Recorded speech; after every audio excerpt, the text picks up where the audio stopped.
강의 플랫폼에 가서 투자 경력 30년이 채 안 되는 분들의 주식 투자 강의를 듣는데 결제 금액이 얼마나 될까요? 찾아보니까 최소 10만 원은 결제해야 되더라고요. 그런데 80년 투자 경력의 투자 대가에게 실전 투자 강의를 듣는데 12,000원이라면 믿어지시나요? 투자 경력에 비례해서 강의료를 책정한다고 하면 실전 투자 강의 이 책의 가격은 26만 6,666원이 되어야 합니다. 하지만 책으로 출판되었기에 대폭 바겐세일이 들어가 12,000원만 결제하시면 양질의 강의를 볼 수 있는 것이죠. 엄청난 이득 아닌가요?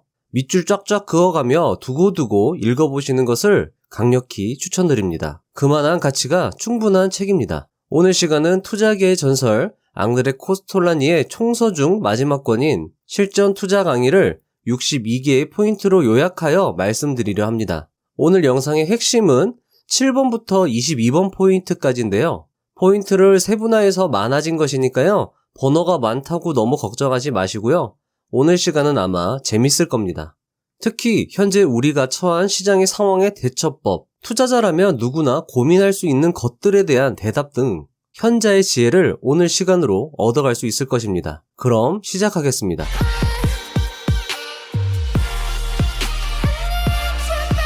1. 투자의 요리법을 알려드립니다. 성공하려면 추천 종목을 따라가지 말고 스스로 아이디어와 의견을 가져야 한다. 다시 말해 스스로 생각해야 하고 훌륭하고 경험 많은 어부가 생선을 잡듯이 스스로 추천 종목을 만들어야 한다. 주식을 살지, 팔지, 아무 행동도 하지 않을지 결정할 수 있으려면 증권시장의 등락운동 메커니즘을 이해해야 한다. 나는 이 책에서 증권시장을 해부하고 나의 명제와 방법을 아주 간단하고 복잡하지 않게 설명하려고 한다. 나는 내 70년간의 경험 속에서 대답을 찾아냈다. 이 책은 나의 경험의 집약체이다.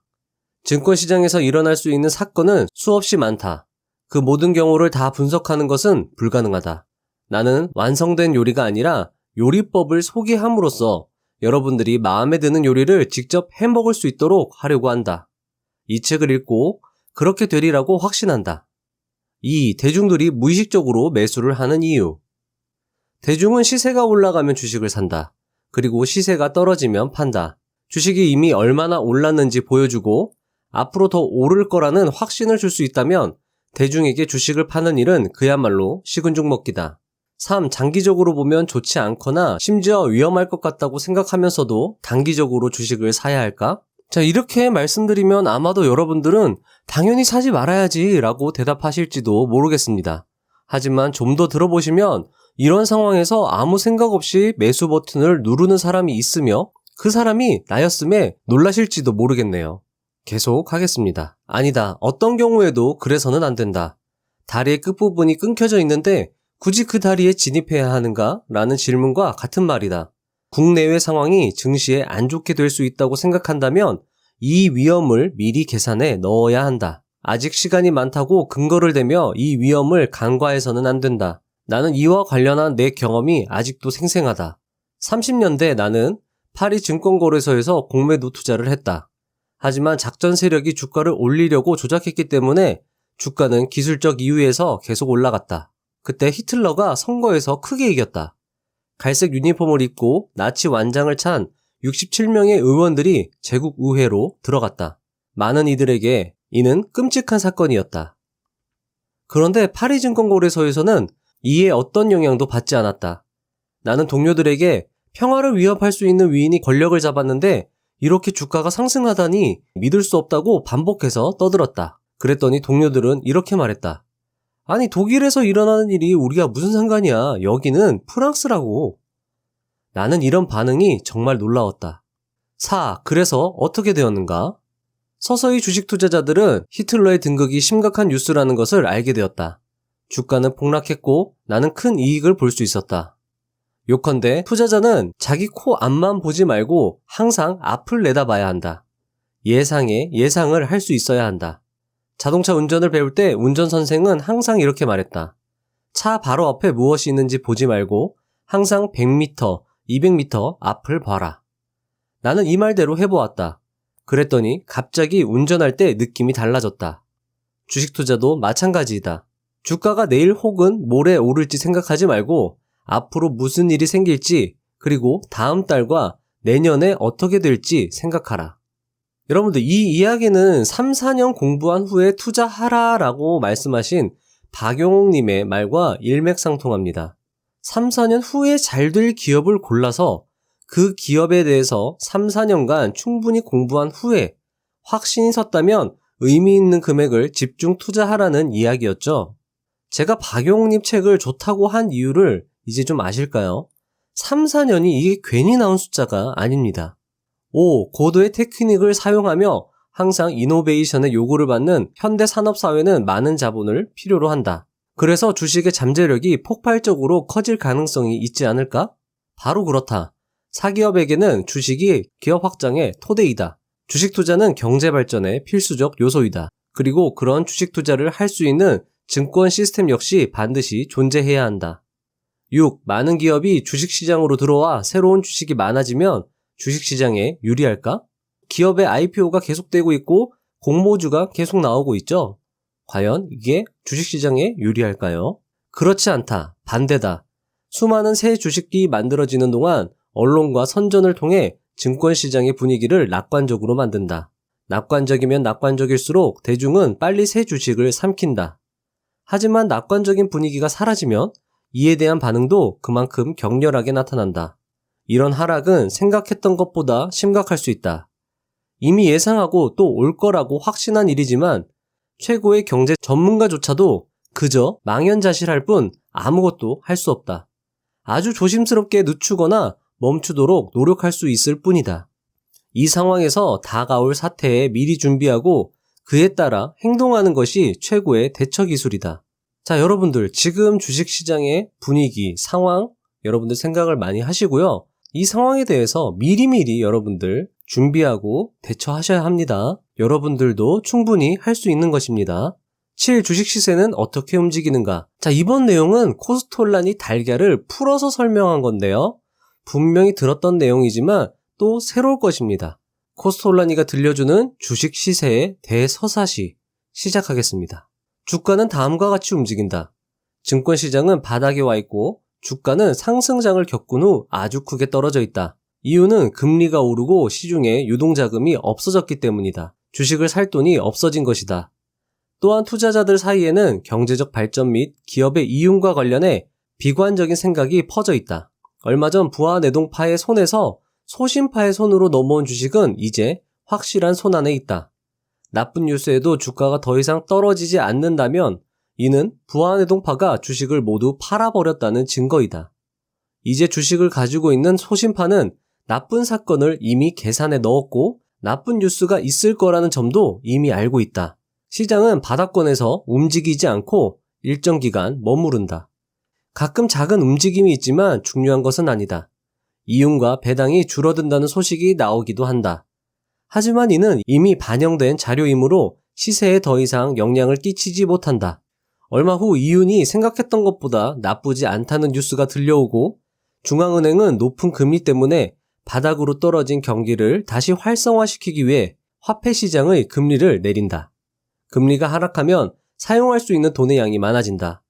노련한 프로 투자자와 선구자들이 주식을 사기 시작한다. 물론 오른 가격에서 말이다. 그렇지 않다면 소신파 투자자들이 주식을 내놓지 않을 것이다. 처음에는 조금씩 천천히 산다. 주가가 올라가면서 비관적인 분위기는 점점 약해진다. 이로 인해 새로운 투자자가 시장에 들어오고 주가는 다시 올라간다. 이때가 코로나 사태 후 폭락하고 점점 올라가기 시작하는 그 초입 부분에 해당합니다. 이리하여 비관주의가 약해지고 새로운 매수자가 등장하고 주가가 올라가고 낙관적이 되고 주가가 다시 올라가는 일련의 과정이 반복된다. 이렇게 해서 상승운동의 첫 국면이 진행된다. 전에 너무 비관적 분위기가 팽배해 주가가 가치보다 훨씬 밑으로 떨어졌다는 사실도 한몫한다. 여러분들 이게 바로 기저효과라는 거죠. 그리하여 이 운동의 첫 번째 국면에서는 주가가 전보다 현실적인 수준에 도달한다. 나는 이 첫 번째 국면을 조정 국면이라고 부른다. 자, 이 조정 국면이라는 거 여러분들 이 말 자체가 조금 어려운데요. 조정됐다. 그러니까 가치보다 훨씬 더 떨어졌던 게 현실적인 수준으로 도달했다. 이게 이제 가격이 어떻게 보면 조종이 된다고 해서 코스톨라니는 조종 국면이라고 명명한 겁니다. 그렇게 이해하시면 조금 더 쉽겠죠. 금리가 떨어진 결과 경제는 다시 활성화되고 이윤이 천천히 증가하고 있다는 뉴스가 들려오기 시작한다. 주가는 이 새로운 낙관적인 그리고 경제적으로 근거 있는 발전과 발을 맞춰 함께 서서히 올라간다. 금리는 떨어지고 이윤은 증가하고 그로 인해 분위기는 점점 무르익는다. 이 국면을 나는 동행 국면이라고 부른다. 주가가 전체 발전과 동행하기 때문이다. 점점 더 많은 투자자와 노름꾼이 시장으로 몰려온다. 금리 하락과 기업의 이윤 증가 덕분에 낙관적인 분위기가 퍼져간다. 이제 두 번째 국면에서 세 번째 국면으로 넘어간다. 계속해서 매수자가 나타나고 이들이 주가를 계속 올린다. 위험은 전혀 생각하지 않고 끝없는 낙관주의만이 팽배하다. 많은 이들이 냄새를 맡고 나방이 불 속으로 뛰어들듯이 게임에 뛰어든다. 상승은 또 다른 상승을 낳는다. 이를 나는 과장 국면이라고 부른다. 자, 여러분들 지금까지의 제가 말씀드린 것과 지금 우리가 겪었던 주식시장의 상황을 한번 매칭해 보세요. 비슷한가 안 비슷한가 그런 것들을 생각하면서 제 영상을 계속 봐주시기 바랍니다. 어떤 생각이 났다면 영상을 잠시 멈춰 두시고 생각을 하신 다음에 계속 보시는 것도 좋을 것 같습니다. 나무는 하늘 끝까지 자라지 않는다. 모든 부안해동파는 주식을 포화 상태까지 사들이고 돈이 없으면 신용으로 산다. 은행은 유동자금을 아주 많이 갖고 있으므로 유리한 조건에 돈을 빌려주고 이로 인해 주식을 매수하라고 자극한다. 주가는 더 달아오른다. 뿐만 아니라 은행은 자신들이 보유하고 있는 주식을 대량으로 매각하고자 한다. 이제 상황은 이렇게 전개된다. 소신파가 판 주식은 부안해동파의 손에 있다.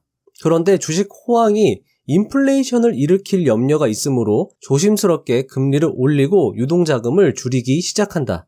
자, 여러분들 지금 현재 상황입니다. 계속 금리 올린다고 겁을 주고 있죠. 그러면서 뒤에서는 유동자금을 조금씩 줄이기 시작하고 있을 거예요. 그게 테이퍼링 그런 것들이죠. 계속 보시겠습니다. 주식 보유자는 더 높은 가격에 주식을 살 새로운 구매자를 기다린다. 하지만 중앙은행의 새로운 통화정책 결과 새로운 돈이 증시로 흘러들어오지 않는다. 주가는 이제 이윤과 배당금 증가 등 좋은 경제 뉴스에도 불구하고 더 이상 오르지 않는다. 몇몇 투자자는 더 높은 가격에 주식을 팔 수 없게 되자 시장에서 나오려고 혹은 돈이 필요해서 주식을 판다. 처음에는 천천히 그리고 약간의 주식을 팔지만 이로 인해 주가는 떨어진다. 이것이 하강 운동의 첫 번째 국면이다. 점차 이윤 감소, 배당금 감소 등의 나쁜 뉴스가 들리고 주가가 더 떨어진다. 이것이 하강 운동의 두 번째 국면이다. 떨어지는 주가와 나쁜 뉴스는 사람들을 두렵게 만들고 그리하여 또다시 주가 하락, 두려움, 주식 매도, 주가 하락이라는 일련의 과정이 시작된다. 이번에는 반대 방향이다. 그리고 마지막으로 모든 것을 던지는 투매 현상이 일어난다. 이것이 하강 운동의 세 번째 국면인 과장 국면이다. 저번 시간에 제가 말씀드린 그한 투자자의 모두 팔아버려 정신이 이것의 예시라고 할 수 있겠네요. 주가가 대중의 심리적 압력에 밀려 가치보다 훨씬 더 깊이 떨어지기 때문에 과장 국면이라고 부른다. 요컨대 부안해동파는 점점 더 낮은 가격에 주식을 팔고 소신파는 이를 사들인다. 투자자가 노련하면 노련할수록 일반적인 추세와 반대로 행동한다. 추세와는 반대로 하강운동의 세 번째 국면에서 이미 매수를 시작한다. 그리고 상승운동의 첫 번째 국면에서도 매수를 한다. 그리고 그대로 진행되도록 내버려둔다. 그 후 상승운동이 정점에 달하면 서서히 팔기 시작한다. 자, 이제 제가 계속 말씀드리는 내용이 현재의 상황이 아닐까 생각이 드는데 여러분들의 생각은 어떤지 궁금합니다. 자, 계속 말씀드려 볼게요. 여기서 상승운동의 세 번째 국면이 항상 마지막에는 폭발적이 된다는 점을 염두에 두어야 한다. 많은 투자자들이 팔고 나서 잘못 팔았다고 생각하는데 이런 생각에는 큰 위험이 도사리고 있다. 판 날로부터 더욱 올라가는 주가를 보며 그만큼 더 벌 수 있었을 텐데 라고 생각할 때 고통은 크다. 그래서 갑자기 다시 주식을 사기로 결심한다. 팔았다가 다시 산 사람들이 많이 나올 때쯤 추세 전환점이 다가온다. 옛 증시 격언에 이런 말이 있다. 비관적인 하락장 투자자가 낙관적이 되면 이는 시장에서 나와야 한다는 신호이다. 그 반대도 성립한다. 열정적인 낙관주의자가 비관적이 되면 이때가 시장에 들어갈 때이다. 자, 이 내용은 제가 계속 코스톨라니 하면서 말씀을 드리는 거죠. 전체 사이클에서 3분의 2는 추세와 반대로 행동하고 3분의 1은 추세와 함께 가야 된다는 거 계속 강조되고 있습니다. 이 말이 계속 반복된다는 거는 코스톨라니가 그만큼 강조하고 싶다는 거거든요. 그렇기 때문에 여러분들 이런 강조되는 것들은 꼭 명심해 주시길 바랍니다. 하지만 이렇게 하는 것은 매우 어렵고 아주 엄격한 규율을 요구한다. 주식시장 참여자의 대부분, 즉 90%는 항상 똑같은 생각을 하기 때문에 각 개인이 전체 의견과 자신을 분리한다는 것은 매우 어려운 일이다. 모두가 죽도록 비관적인데 혼자 낙관적이기 힘들고 반대로 모두가 하늘을 찌를 듯 흥겨워하는데 혼자 비관적이기도 힘들다. 하지만 가장 큰 성공의 열쇠는 바로 추세와 반대로 행동하는 것이다. 물론 항상 반대로 하라는 것은 아니다. 이미 말했듯이 전체 운동의 3분의 1은 추세와 함께 가야 한다. 상승장에서는 즉시 팔지 말고 어느 정도 추세와 함께 가고 하락장에서는 즉시 사지 말고 기다렸다가 투매가 일어날 때를 잡아야 한다. 각각의 국면과 사이클이 얼마 동안 진행되는가는 뭐라고 정할 수 없다. 이는 전의 시장이 어느 정도 과매도 시장 혹은 과매수 시장이었는지 대중의 심리는 어떤가를 비롯해 여러 다양한 요소의 영향을 받기 때문이다. 증권시장은 경제 추세와 나란히 흘러가는 것도 아닐 뿐더러 경제 발전의 추세 자체도 장기적으로 예측할 수 없다. 내년에 호황이 오리라는 것을 오늘 안다면 이미 이에 대비할 것이다. 컴퓨터가 100% 확실히 내년에 주가가 100이 될 것이라고 예측한다면 주가는 오늘 이미 99가 될 것이다. 8. 증권시장 붕괴 후 새로운 전환점이 올 징후를 보일 때 많이 떨어지지 않은 주식 혹은 많이 떨어진 주식 아니면 완전히 바닥을 친 주식 중에 어떤 주식을 사야 할까? 어느 정도 가치를 보존했거나 별로 떨어지지 않았다는 것은 우리가 모르는 어떤 이유가 있는 것이다. 완전히 파괴된 주식은 아마 거의 파산 상태였을 것이다. 이런 주식은 위험하지만 전환점과 함께 파산을 면하게 되면 가격이 많이 오를 가능성이 있다. 따라서 나는 안정적인 주식과 이런 주식을 섞어서 사겠다. 모든 위기 후에는 높은 금리 때문에 일시적인 어려움이 생기고 이러한 일시적 어려움 때문에 폭락한 주식이 많이 생긴다. 이런 주식을 사는 것은 옵션을 사는 것과 비슷하다. 추세가 바뀌면 2배 혹은 3배의 이익을 볼 수 있기 때문이다. 즉, 이런 파산 직전의 주식을 사는 것은 큰 이익을 볼 수 있다는 장점이 있지만 오래 기다려야 하고 그 기다림이 고통스러울 수 있다고 코스톨라니는 설명하고 있습니다. 코스톨라니는 돈은 고통의 결과라고 말하기도 했죠. 9. 증권시장의 게임 시스템 전반에 대해 어떻게 생각하는가? 요약해서 말하면 항상 주의하고 모든 예언을 믿지 말라는 것이다. 유감스럽게도 대중은 이 사실을 빨리 잊어버린다. 광고가 뜨거우면 뜨거울수록 대중은 걸려든다. 그래도 뭔가 있겠지 라고 생각하면서 말이다. 10. 투자자가 지적으로 행동한다는 것은 무슨 의미인가? 지적으로 행동한다는 것은 생각을 한다는 것이고 감정적이지 않다는 뜻이다. 이때 지적이라는 것은 반드시 지능적이라는 뜻은 아니다. 생각은 지능적이지 않을 수 있고 틀릴 수도 있다. 하지만 투자자는 무엇이 옳고 그른지에 대해 자신의 생각, 자신의 아이디어와 방향을 가지고 있어야 하며 대중에 휩쓸려 감정적으로 행동하지 않아야 한다. 이들은 대부분 중장기적으로 보며 논리를 가지고 행동한다. 논리는 틀릴 수도 있지만 논리가 아주 없는 것과는 다르다. 자, 여러분들 이 말 상당히 중요한 말이죠. 틀릴 수 있지만 논리가 없는 거랑은 또 완전히 생판 다르다는 겁니다. 천지차이라는 거죠. 틀린 논리라도 여러분들의 논리라고 한다면 그것은 주식 투자의 올바른 길이라고 할 수 있습니다. 이들은 어떤 뉴스나 사건에 대해 순전히 심리적으로 반응하는 짓을 하지 않는다. 11. 대중과 반대로 행동하는 것. 투자자 중에도 그럴 수 있는 능력이 있는 사람은 극히 소수이다. 최대한 잡는다 해도 시장 참여자들 중 10%만이 그런 능력을 가지고 있다. 자, 우리의 목표는 바로 이 소수, 이 10% 안에 들어가는 게 저희의 목표입니다. 대중의 지배적인 의견에 동의하지 않고 자신의 길을 간다는 것은 정말 어려운 일이다.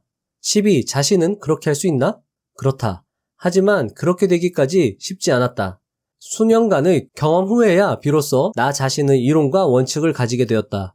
하지만 이론과 원칙을 실천에 옮기는 것은 더더욱 어렵다. 13. 이론과 원칙이 있는데도 어렵다면 왜 그런가? 아주 간단하다. 다른 사람이 파니까 나는 사야겠다고 생각할 때, 다른 사람이 사니까 나는 팔아야겠다고 생각할 때, 나는 대중과 반대로 행동해야 한다는 내 이론이 맞기는 하지만 혹시 이번에는 다르지 않을까? 하고 의심했다. 자, 우리도 이런 생각들 정말 많이 하죠. 이번에 좀 다르지 않을까? 이게 맞긴 맞는데 이번엔 다르지 않을까? 그리고 경제 전문가들이 꼭 이렇게 말합니다. 이번엔 좀 다르다고. 예전이랑 다르다고. 그래서 헷갈리는 거죠. 스스로 의심하고 계속 들어보시겠습니다. 나중에서야 이번에도 역시 다르지 않고 내 이론에 따라 예상한 것이 옳다는 것을 깨달았다. 오랫동안 훈련과 비싼 수업료를 치르고 오늘날 나는 유행과 반대로 행동할 수 있게 되었다. 요컨대 주식시장에서는 순응하는 사람이 되지 말아야 할 뿐만 아니라 나아가 순응에 반대하는 사람이 되어야 한다. 왜냐하면 주식시장의 일반적인 의견이란 단돈 1원의 가치도 없는 것이기 때문이다. 코스톨라니가 항상 정보는 파산이다 라고 얘기하는 것과 같은 말이죠. 14. 순응하지 않는 사람이 되려면 어떻게 해야 하는가? 의심을 하고 회의적이 되고 또 약간 공상도 할 줄 알아야 한다. 자신의 생각이 확고한 투자자는 은행, 언론, 투자 상담사는커녕 친아버지도 믿지 말아야 한다. 특히 상담사는 주의해야 한다. 이들은 주식시장 전체를 수수료 기계로 바라본다. 상담사라고 해서 다른 사람보다 더 많이 아는 것은 아니다. 상담사들은 그에 대해 생각할 시간이 없다. 이들은 거래량을 늘리고 수수료를 챙기는 것만 생각한다. 그들은 말로 또는 글로 조언을 해대지만 일반 투자자보다 많이 아는 것은 아니다. 나는 한 가지 예를 꼭 들고 싶다. 자, 여러분들 꼭이라는 표현을 쓰셨어요. 한번 그 예를 들어보시죠. X라는 큰 증권사가 가장 큰 고객, 즉 몇백만 마르크를 투자하는 펀드로부터 전화를 받았다. 이 펀드는 US 철강의 주를 대량으로 팔고 대신 대량의 베를레헴 철강주를 사고 싶다고 의뢰했다. 전화를 받은 증권사는 바로 수천 명의 고객들에게 정보를 보내 US 철강의 주식을 사고 베를레헴 주식을 팔라고 권했다. 이는 대형 펀드가 의뢰한 것과 정확히 반대되는 것이었다. 즉, 다수의 작은 고객들에게는 피해가 가더라도 큰 고객에게 유리한 정세를 만드는 쪽으로 갔던 것이다. 아마도 이 권고가 작은 고객들에게 오히려 유리한 것일지도 모른다. 펀드가 잘못 생각했을 수도 있기 때문이다. US 철강과 베를레헴 철강을 바꾸는 것은 현명한 판단이 아니었을 수도 있다. 어쨌든 윤리적인 면으로 보아 상담사들의 행동은 비난받아 마땅한 것이다. 15. 훌륭한 투자자가 갖춰야 할 점은 무엇인가? 예리함, 직관, 상상력이다. 예리함은 사건의 연관관계를 이해하고 논리적인 것과 비논리적인 것을 구별할 줄 아는 능력이다. 직관이라 함은 오랫동안의 주식 투자와 삶의 경험에서 우러나오는 무의식적인 논리력이다. 상상력은 좋은 것이든 나쁜 것이든 있을 수 있는 모든 것을 생각해보는 능력이다. 이와 더불어 절제력이 있어야 하고 자신이 잘못 생각했다는 것을 인정할 수 있는 융통성이 있어야 한다. 물론 자신이 생각한 것이 틀린 것으로 판명되었을 때 즉시 방향 전환을 할 수 있어야 한다. 또한 훌륭한 투자자는 자신의 상상이 현실로 될 때까지 기다릴 수 있는 인내심을 가지고 있어야 한다. 성공하거나 실패할 때마다 어떤 사건 때문에 그런 결과가 왔는지 생각해 볼 줄도 알아야 한다. 스스로 피드백을 해야 된다는 거죠. 성공할 때는 자만하지 말고 운도 좋았다고 스스로에게 말하라. 옛 주식 투자자들이 말하듯이 주식으로 번 돈은 다음에 높은 이자와 함께 돌려줘야 하는 빌린 돈에 불과하다. 주식시장은 거대한 고리대금 업자이다. 주식시장은 커다란 덤불숲이다. 성공하든 실패하든 투자자는 성공과 실패에서 모두 배워야 한다. 그래서 여러분들, 실패해도 결국 실패가 아닌 것이죠. 실패해도 경험이 남습니다. 이 점을 꼭 유념해 주시고요. 여러분들, 자, 여기 보시면 주식으로 번 돈은 다음에 높은 이자와 함께 돌려줘야 하는 빌린 돈에 불과하다라고 한다면 왜 주식을 하지? 라고 생각하실 수도 있는데요. 이 경지까지 올라갔을 때 비로소 돈이 따라온다는 것입니다. 주식으로 번 돈은 결국 돌려줘야 된다는 생각을 하는 것, 즉 성공할 때도 이거는 내가 운이 좋아서 된 것이니까 더 열심히 노력해야겠다 라고 생각할 수 있는 이 사람들이 결국에는 돈을 번다는 겁니다. 16. 투자자는 어떤 직업에 가장 가까울까? 가장 가까운 것은 의사고 변호사, 정치가, 영업자와 비슷한 점이 있다. 엔지니어, 경제학자, 경영학자와는 비슷한 점이 없다. 17. 어떤 점에서 투자자가 의사라는 직업과 비슷한가? 투자자와 의사 둘 다 먼저 진단을 한다. 그 진단으로부터 치료 방법을 비롯한 모든 것을 끌어낸다. 의사와 마찬가지로 투자자도 자신의 결정이 잘못된 방향으로 가고 있음을 알아채면 방법을 고치고 새로운 해결책을 찾는다. 투자자에게는 직관이 필수불가결한 것이다. 투자자는 상상을 하는 반면 엔지니어는 계산을 한다. 18. 투자의 나쁜 성격이라면 어떤 것일까? 실패에서 배움을 끌어내는 융통성이 좋은 성격인데 반해 고집스러움은 가장 나쁜 것이다. 물론 확신은 가져야 하지만 자신의 잘못을 발견했다면 곧장 거기서 나와야 한다. 잘못이라 함은 100에 산 주식이 90이 된 것이 아니라 자신의 논리를 만드는 과정에서 실수를 했거나 전혀 뜻하지 않은 사건이 일어났음을 깨닫게 된 것을 말한다. 그렇기 때문에 훌륭한 투자자는 예측을 할 수 없는 일이 일어날 수 있음을 계산에 넣어야 한다. 자, 여러분들, 고집과 확신의 미묘한 차이를 이해하고 확신이 잘못되었다면 과감히 버릴 수 있는 용기가 필요하겠죠? 그리고 확신을 하더라도 거기에 잘못된 일, 예측할 수 없는 일이 일어날 수 있음을 계산에 넣어야 합니다. 자, 그렇다고 하면 절대 몰빵 투자를 해서는 안 되겠죠? 워렌 버핏 같은 경우에는 정말 많이 투자한다고 해도 전체 자산의 40%가 최대치라고 제가 예전에도 말씀을 드렸죠. 19. 주식 투자는 어떤 놀이와 가장 비슷할까? 포커, 브릿지 등 카드 놀이와 가장 비슷하다. 카드 게임을 할 때 주어지는 카드에 적응해 게임을 하듯이 투자자는 끊임없이 변화하는 상황에 적응해야 한다. 주어진 카드가 좋을 때도 있고 나쁠 때도 있듯이 투자자에게 좋은 사건이 일어날 수도 있고 나쁜 사건이 일어날 수도 있다. 하지만 카드 게임의 베테랑이 좋은 카드로 많이 벌고 나쁜 카드로 조금 잃듯이 훌륭한 투자자도 자신에게 좋은 사건이 생기면 많이 벌고 나쁜 사건이 생기면 가능한 한 적게 잃는다. 20. 투자자는 어떻게 행동해야 할까? 투자자는 끊임없이 득과 실을 생각해야 하며 여러분들 정말 중요합니다. 될 수 있으면 올바른 결론을 도출하고자 하는 일종의 철학 행위이다. 자, 여러분들 책에도 이렇게 나와 있어요. 나는 될 수 있으면이라고 말하지 확실이라고 하지는 않는다. 자, 여기서 보시죠.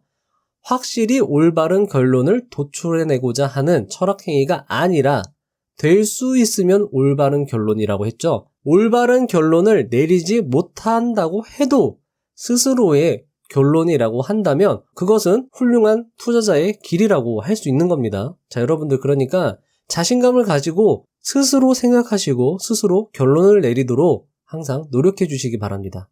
경영학자는 기업을 분석하는데, 즉 재무제표를 분석하는데 일정한 역할을 한다. 하지만 재무제표는 틀리거나 위조되는 경우가 많고 최소한 분식회계는 기본이다.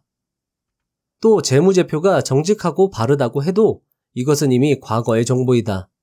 시세가 올라가고 내려가는 것은 주식이 좋거나 나빠서가 아니라 어떤 가정하에 좋거나 나쁘게 될 가능성이 있기 때문이다. 저 이 말도 정말 좋죠? 요 문장 안에 정말 많은 게 내포되어 있는 것 같습니다. 재무제표가 나빠도 좋은 방향으로 발전할 수 있다고 생각되면 그 회사의 주식을 사야 한다. 일상의 논리에 따라 생각하는 사람이라면 누가 부도 직전에 주식을 사겠는가? 하지만 부도가 났다가 회생할 조짐이 있는 기업의 주식을 샀을 때 가장 많은 이익을 얻을 수 있다. 자, 여러분들 이렇게 예를 들어보면 어떨까요? 한 교실에 성적이 올라간 두 학생이 있습니다. 한 학생은 줄곧 반에서 꼴찌를 했는데 이번 시험에서 5등을 했습니다. 다른 학생은 줄곧 5등 정도 하다가 이번에 2등을 했죠. 이 두 학생 중 누가 더 센세이션한 주목을 받을까요? 당연히 꼴찌에서 5등까지 성적을 올린 학생입니다. 그럼 누가 더 열심히 공부를 했을까요? 당연히 5등에서 2등까지 올린 학생이겠죠. 상위권으로 갈수록 더 치열한 법이니까요. 주식시장도 마찬가지입니다. 기업의 실적, 역량과는 관계없이 대중의 심리적 이유로 인해 부도 직전까지 몰렸다가 기사회생한 기업의 주가가 더 크게 올라가는 겁니다. 20일 시장이 과매수 상태, 호황인지 과매도 상태, 불황인지 어떻게 알 수 있나? 징후와 전주곡이 있다. 지난 몇 달 혹은 몇 년간 거래량이 어떻게 전개되었는지를 살펴본다. 몇 달 전부터 주가가 올라가고 거래량이 계속 증가한다면 많은 수의 주식이 소신파의 손에서 부하내동파의 손에 옮겨갔음을 추론해 볼 수 있다. 거래량이 많으면 많을수록 그렇다. 자, 여러분들 여기 제가 코스피 지수하고 거래량을 한번 가져와 봤어요. 한번 보시죠. 자, 이 코스피가 2020년 1월달 요쯤부터 계속 바닥을 찍고 계속 올라갔습니다. 거래량도 그에 따라서 굴곡은 있지만 추세적으로 올라갔죠. 그러다가 자, 요때가 아무래도 소신파의 손에서 부하내동파의 손으로 주식이 옮겨갔을 때라고 말씀드릴 수 있겠네요. 최근 상황은 요렇죠. 최근 상황. 거래량은 떨어지고 주가도 같이 떨어지고 있습니다. 자, 주가가 떨어지고 거래량이 같이 떨어지는 거는 무슨 신호죠? 뒤에 설명을 드리겠습니다. 이거는 코스톨란이 1권에서도 그렇고 2권에서도 그렇고 계속 설명드렸던 거죠. 주가가 올라갈 때 주식을 사는 사람은 부하내동파 뿐이다. 이때 소신파는 주가가 떨어졌을 때 샀던 주식을 내다 판다. 이런 움직임은 일정 기간 계속된다. 주식의 대부분을 손에 쥔 부하내동파는 또 다른 부하내동파 투자자가 그 주식을 사기를 기다린다. 소신파는 현금을 쥐고 있으면서 부하내동파가 주식을 팔 때까지 기다린다.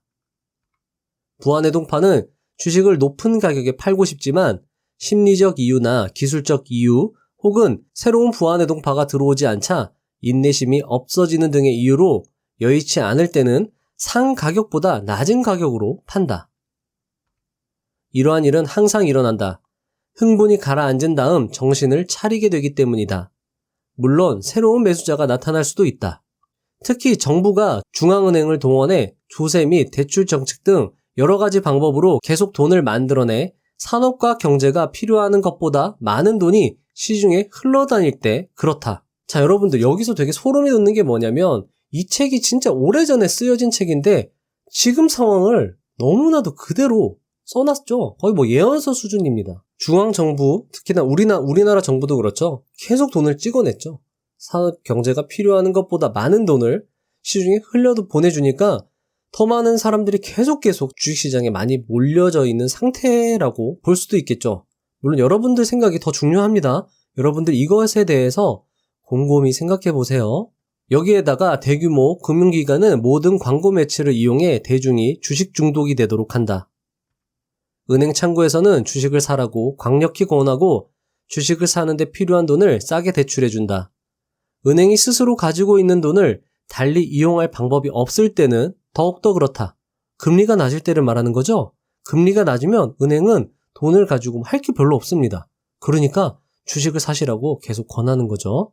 새로운 부하내동파는 주식을 산 후 또 다른 부하내동파가 나타날 때까지 기다린다. 하지만 그렇게 되지 않는 시점이 온다. 주가가 보합이거나 조금 떨어진다. 많은 주식 보유자들은 인내심을 잃어버린다. 갑작스럽고 놀라운 일인 것이다. 그들이 주식을 샀을 때는 누군가의 말에 따라 주가가 틀림없이 올라가리라고 생각했다. 여기서도 소름 돋는 거죠. 누군가의 말에 따라 그렇게 생각을 했다는 겁니다. 하지만 주가가 떨어지고 그건 아주 갑작스럽고 놀라운 일이라는 거죠. 주가가 보합이거나 심지어 떨어지면 이들은 이를 개인적인 모욕이나 배신으로 간주한다. 주식 붐을 연출한 대중의 90%는 손실을 입을 것에 대비해 훈련을 한 적이 없다. 그리고 언론 및 소위 말하는 전문가들의 의견과는 반대로 주가가 떨어진다는 것은 이들에게 상상도 할 수 없는 일이다. 이것이 과매수 시장, 즉 호황의 결과이다.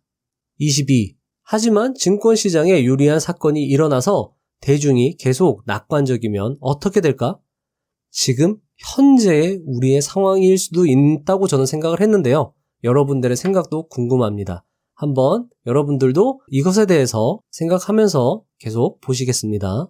이 경우에도 주가에 영향을 미치는 다른 중요한 기술적 이유들이 있다. 주가가 조금 떨어지면 신용으로 주식을 산 사람은 마이너스 계좌가 된다. 은행은 계좌에 잔고를 채우라고 압력을 가한다. 그러면 많은 사람들이 새로운 돈을 집어넣거나 주식을 팔아야 한다. 주식을 팔면 주가는 또 떨어지고 주가가 떨어지면 또 주식을 파는 과정이 반복된다. 이렇게 해서 어떤 객관적인 이유도 없이 오로지 심리적, 기술적 압력 때문에 주가가 떨어지는 일이 일어날 수도 있다. 또한 중앙은행이 주식시장이 과열되었다고 판단하고 이를 저지하거나 인플레이션의 위험을 예방하기 위해 금리를 올려서 주가가 떨어질 수도 있다. 대중의 심리적 반응은 가장 위험한 것이다.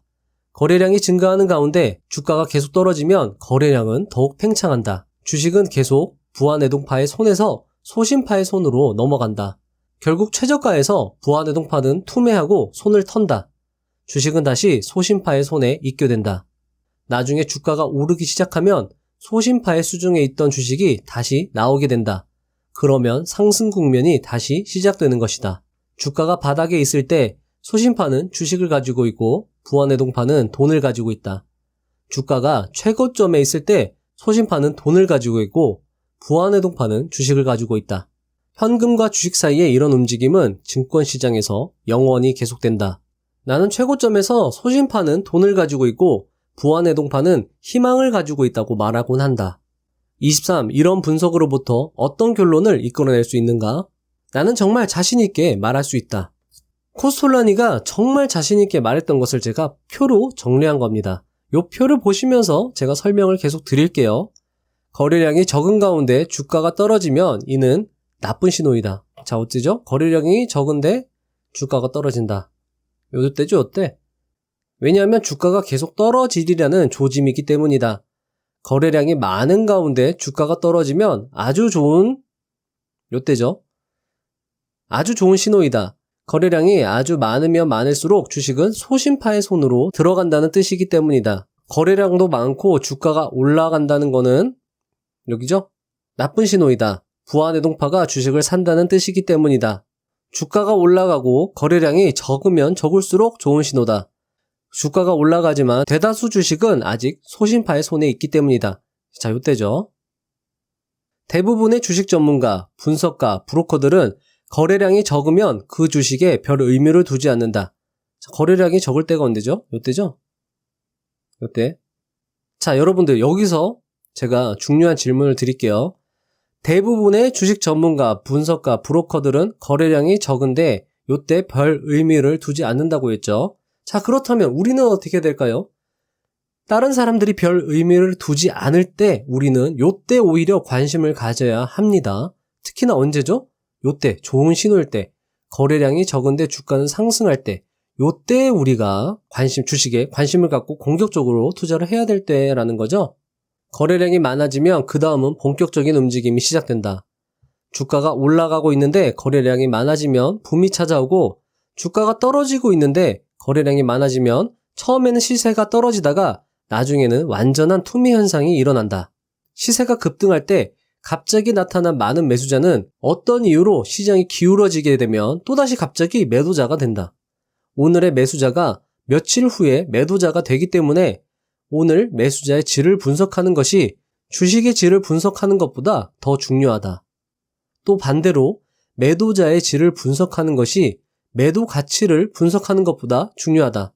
주식이 질 나쁜 보유자의 손에 있으면 최고의 주식도 주가가 떨어질 수 있기 때문이다. 24. 이것은 일반적인 의견인가? 아니다. 정반대다. 대부분의 상담사, 은행, 언론은 거래량이 많은 가운데 가격이 올라가면 좋다고 한다. 그 증거로 많은 대중이 주식을 산다는 것이다. 하지만 나는 이것이 정말 좋은 것이냐고 묻고 싶다. 대답은 노이다. 방금 설명했듯이 오늘 앞을 다투어 주식을 샀던 바로 그 대중이 나중에는 앞을 다투어 주식을 판다. 장기적으로 대중의 판단이 옳았던 예는 극히 드물다. 25. 시장이 과매수나 과매도 되었다는 다른 징후가 또 있는가? 그렇다. 오랫동안 상승이 계속되다가 정체된 후 새로운 구매자를 기다리고 좋은 뉴스에도 더 이상 반응하지 않거나 심지어 주가가 떨어진다면 이는 아주 나쁜 신호이다. 시장이 포화 상태에 이른 것이다. 부안해동파는 있는 재산을 모두 주식에 투자했거나 심지어 돈을 빌려서 주식을 샀는데 좋은 뉴스가 있어도 새로운 구매자는 나타나지 않는다. 반대로 오랫동안 하락을 하다가 정체된 후 나쁜 소식에도 더 이상 나빠지지 않거나 심지어 주가가 오른다면 이는 아주 좋은 신호이다. 26. 그런 경우 투자자는 어떻게 해야 하는가? 주식시장이 좋은 소식에 더 이상 반응하지 않으면 시장에서 나와라. 그리고 나쁜 소식이 아무 영향도 끼치지 않는다면 시장에 들어가라. 또 외국인이 많이 산다면 증권시장이 좋다고 설명하는 것도 나쁜 신호이다. 외국인의 매수 혹은 외국인 기관 투자자들이 산다는 그 오래된 마법의 말의 정체를 나는 알고 있다. 27. 외국인 투자자가 사면 좋지 않은가? 외국인이 살 때는 물론 좋다. 주가가 올라가기 때문이다. 하지만 그들이 주식을 팔 때는 바로 그만큼 불리하다. 매수할 때 병목 현상이 나타나는 것처럼 매도할 때도 병목 현상이 나타난다. 모든 것은 외국인 투자자들의 질이 어떤지, 어떤 미덕을 지녔으며 어떤 실수를 하는지에 달렸다. 이들 중에도 똑같이 소심파와 부안해동파가 있다. 심지어 부안해동파가 더 많을 수도 있다. 외국인 기관 투자자를 포함해 외국인 투자자의 동기는 빠른 시간에 이익을 보는 것이고 이 점에서 국내 투자자보다 더 단기적이기도 하다. 외국 투자 기금도 마찬가지이다. 외국인들은 조그만 기회를 보고 시장에 들어온다. 그리고 다른 나라를 담당하는 머니 매니저들의 압력을 받고 들어오기도 한다. 하지만 위험이 보이거나 이미 이익을 챙긴 후에는 또 그만큼 빨리 나가버린다. 모두 같은 시간에 사고 같은 시간에 팔고 싶어 한다. 여러분들 이런 얘기를 어떤 책에서나 어떤 유튜브에서 들어보신 적이 있나요? 사실 저는 이런 사실에 대해서 책을 통해서 알았다는 그것 자체만으로도 너무 행복하고 기쁩니다. 그래서 책을 읽어야 된다는 것 같고요. 이것에 대해서도 저 역시 스스로 생각을 많이 하고 실제 투자에 적용을 해보도록 노력을 많이 할 것입니다. 여러분들도 저와 함께 그렇게 해주시면 정말 좋을 것 같습니다. 28. 신용으로 주식을 사도 될까? 자신이 대출받는 그 액수보다 더 많은 재산을 가지고 있는 사람만 신용으로 주식을 사도 된다. 하지만 그럼에도 불구하고 나는 어떤 경우라도 신용으로 주식을 사지 말라는 입장이다. 주식을 신용으로 사는 것이 얼마나 위험하고 해가 되며 극단적인 결과를 초래할 수 있는지, 그리고 빚을 지지 않는 투자자의 힘이 얼마나 센지 내가 겪은 많은 경험 중 2가지만 예를 들어 설명하겠다. 책을 통한 간접 경험은 정말 중요한 겁니다. 그렇기 때문에 제가 자세하게 써놨어요. 내가 실제로 코스톨란이다 라고 생각을 하고 한번 빙의를 해보시는 겁니다. 그러면서 스스로 느껴보세요. 경험해보세요. 그게 정말 중요하다고 저는 생각을 합니다. 자, 한번 같이 보시죠. 경험 1. 50년대 중반 뉴욕 증시는 상승 무드를 타고 있었다. 특히 전자산업과 같은 새로운 혁명적 산업의 등장은 환상적이고 미래를 약속하는 듯 했다. 나는 내가 가진 마지막 1달러까지 털어서 전자산업 주식과 관련된 산업 주식을 샀다. 모든 돈을 다 투자한 후 나는 또 신용으로 주식을 샀다. 내 대출 한도까지 대출을 받았다. 당시 미국 대통령이었던 아이젠하워는 전쟁 영웅이었으나 그 외에는 천재적인 데가 없는 사람이었다. 하지만 미국 국민의 눈에는 그는 오점이 없는 사람으로 보였다. 미국 국민이 자신의 대통령을 신뢰한다는 것은 월스트리트 분위기 조성에 아주 중요한 요소이다. 당시 대통령 선거 1년 전이었고 사람들은 아이젠하워가 재선에 승리한다고 확신했다. 월스트리트 전체가 이 확신에 기반을 두고 움직였다. 그의 재선 승리를 주식시장에서 먼저 누리려고 했다. 모두가 그런 생각이었고 나 역시 그랬다. 그런데 전혀 예기치 못한 위험한 일이 일어났다. 1955년 아이젠하워 대통령이 심장 발작을 일으킨 것이다. 다음날 뉴욕 증시 시장에서는 모든 주식이 10%에서 20%까지 급락했다. 나는 신용으로 주식을 샀기 때문에 부랴부랴 주식을 팔았다. 가슴이 아팠지만 브로커가 더 많은 돈을 증거금으로 요구하기 전에 주식을 팔아야만 했다. 그때의 급락은 아이젠하워가 다시 대통령이 될 수 있다는 희망을 대중이 버렸기 때문에 일어난 일이다. 아이젠하워 없이 선거 결과가 어떻게 될 것인가? 이것은 정말로 불확실한 질문이었다. 그리고 주식시장에서 불확실성은 장애가 된다. 하지만 여러분들, 불확실성이 주가 하락을 만들고 그것은 기회가 되죠? 대중과 부안해동파 투자자는 뜻밖의 사건에 부딪히면 문제를 직시할 여유를 갖지 못한다. 이는 나쁜 사건뿐만 아니라 좋은 사건이 일어날 때도 마찬가지이다.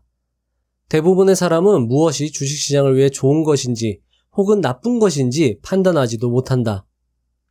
그럴 경우 모든 부안해동파 그리고 신용으로 주식을 산 사람은 가능한 한 빨리 주식을 팔고 싶어 한다.